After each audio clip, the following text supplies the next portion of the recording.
Hello, j'espère que vous allez bien. On va parler de changer d'avis, de s'autoriser à changer d'avis aujourd'hui. Pourquoi? Parce que tout simplement, je vois que quand je vous accompagne, et je l'ai aussi perçu dans ma vie, que souvent la solution à nos complexités, à ce qu'on appelle nos problèmes, nos enjeux, appelez ça comme vous voulez, à ce qu'on vit et qu'on voudrait modifier en tout cas, souvent la solution,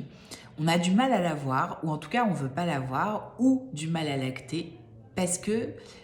bah, aller vers cette solution, ce serait admettre qu'il faille à un moment changer d'avis sur quelque chose qu'on a dit, pensé, peut-être même fait, et que en fait, on a un côté un peu fou en tant qu'humain, c'est qu'on prend des décisions et on a un côté en mode on a choisi un camp, faut rester là-dedans et tout. Et je crois vraiment, avec le recul, avec ces 12 ans d'accompagnement, que un des trucs hyper importants à comprendre pour notre évolution, pour notre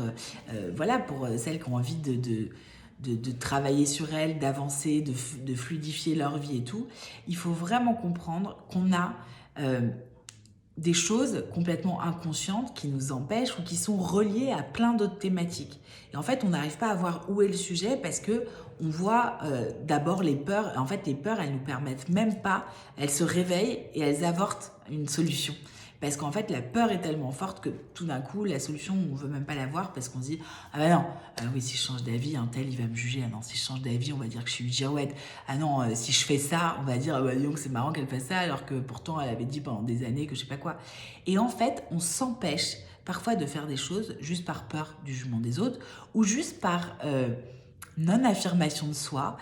et surtout parce qu'on ne s'autorise pas à dire aux gens bah ouais, j'ai changé d'avis.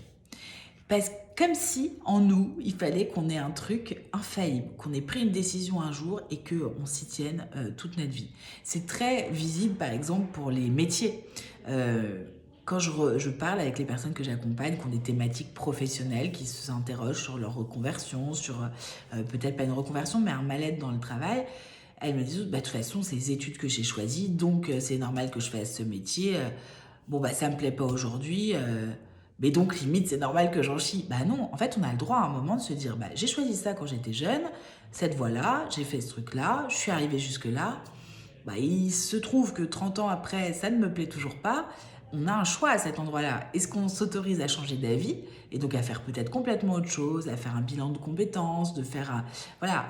d'aller voir, d'explorer d'autres choses, ou est-ce qu'on va se confondre en fait persévérance et acharnement. Et en fait, il y a un moment d'aller persévérer, c'est important, mais de s'autoriser à changer d'avis quand on sent que c'est plus juste pour nous, que c'est pas ajusté, que c'est pas cohérent, que c'est pas aligné, et que surtout parfois ça va même à l'encontre de ce qu'on cherche à vivre ou de ce qu'on veut se faire vivre. Bah, pardonnez-moi du terme, mais c'est complètement con de rester dans une voie alors qu'en s'autorisant simplement à changer d'avis, et oui, ça veut dire à affirmer auprès des autres que soit on s'est trompé avant ou que soit on a tout simplement le droit de changer d'avis et que aussi de montrer que changer d'avis, il y a cette phrase, hein, il y a que les cons qui changent pas d'avis, on dit, parce que je pense que quand on évolue, c'est même sain de se remettre en question, de croire un truc, et puis après finalement d'aller explorer cet endroit-là et de se dire, bah maintenant que je comprends le sujet, bah, en fait je crois plus vraiment ça. Moi en coaching, mais combien de fois ça m'est arrivé de vous dire des trucs il y a 10 ans, et aujourd'hui si vous écoutez mes vidéos, je vous dis quasiment l'inverse, parce qu'entre-temps il y a l'expérience, il y a les personnes que j'ai rencontrées, que j'ai accompagnées, qui m'ont prouvé que ce que je pensais avait peut-être tort ou autre chose. Donc c'est important d'aller se remettre en question. Et donc pour une fois qu'on a cette remise en question, bah souvent, pour avancer et évoluer derrière, après la remise en question vient le temps de poser des actions. Et donc, souvent, l'action, elle découle de cette autorisation qu'on va se donner à faire différemment, à changer d'avis, à revenir peut-être sur ce qu'on s'était dit parfois, sans se juger, sans se dire qu'on est des girouettes, sans se dire que c'est pas bien, que c'est bizarre, que c'est incohérent. En fait, vous avez le droit de changer, vous avez le droit de vous écouter et souvent, vous êtes à la recherche de recettes un peu magiques, de choses en mode